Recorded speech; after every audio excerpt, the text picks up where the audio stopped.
We really don't believe that you have to have a lot of experience to make a big difference. I mean, look at me, right? I mean, I started this from college, so be bold, right? I mean, don't just make the conventional decisions, but think about how can we do something in a different way than everyone else has? Because, what we're trying to do is different than what everyone else has done before. There were 20 Great Photos products around in 2005 that had millions of dollars in cash, that had hundreds of features.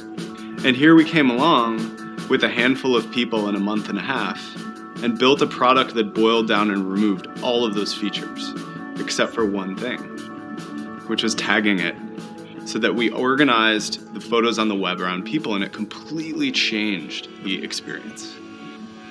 That was just like that. It's like out of your brain and your ideas and a small group of people comes something that touches the lives of hundreds of millions of real people every day. No matter how big this company gets, it has this David versus Goliath sort of feeling. And I think that's what makes it fun to come into work every day. Get out there and try something. And don't be afraid. There's lots of people to catch you, and you will never get criticized for trying something for the right reasons and making a mistake.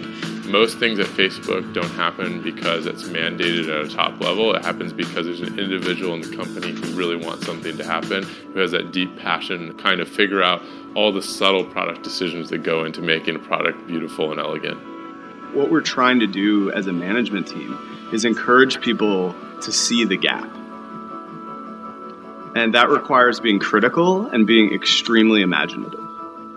You can work on huge problems, or you can come up with your own problem and work on that, and you can really have a big impact. It's really early, right? I mean, if you look at the type of information that people share, it's all very simple, right? And the amount of context that people can have about the world around them, the type of sharing that people want to be able to do, the type of things that you want to be able to learn about people around you, it's really just getting started. Come into work with a sense of urgency about what we're doing. Even if it seems like it's a simple task on a day-to-day basis, getting it done is the thing that lays the groundwork for everyone else to do the other things that they're doing, so that it all adds up to something huge. I look around the world and I see all the things that Facebook has done, from people who have adopted babies through Facebook to people that have fought for peace in elections like the Iranian election. What I see are individuals connecting. And no matter what your job is here, whether you're in user operations dealing with users, or engineering where you're coding the site, or sales where you're opening a new sales office in a new country, it doesn't matter, because we're all here to serve exactly one purpose, which are those human connections which happen every day through Facebook. We're so far, far, far away from the vision of what this could be,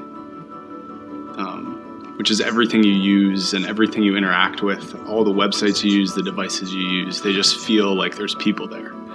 And they're conduits to people that you know and that you care about. And that is an intense, compelling thing that we are out and on the verge of creating. 6 of 7 is kind of people. Welcome to the hackathon. Close on this stuff. The hackathon live session for Wit AI.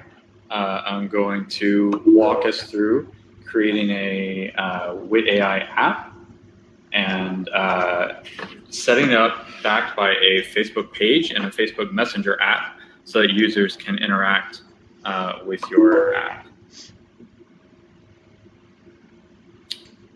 Okay, hold on. Everybody bear with me one second when we get all the technical details going. All right, I'm confirmed that it is working, so we're cool. All right, so first thing we're gonna do, everybody's here for Wit AI. So we're going to go to Wit AI. We're gonna create, it is. Okay, so here we are. We've created a Facebook page.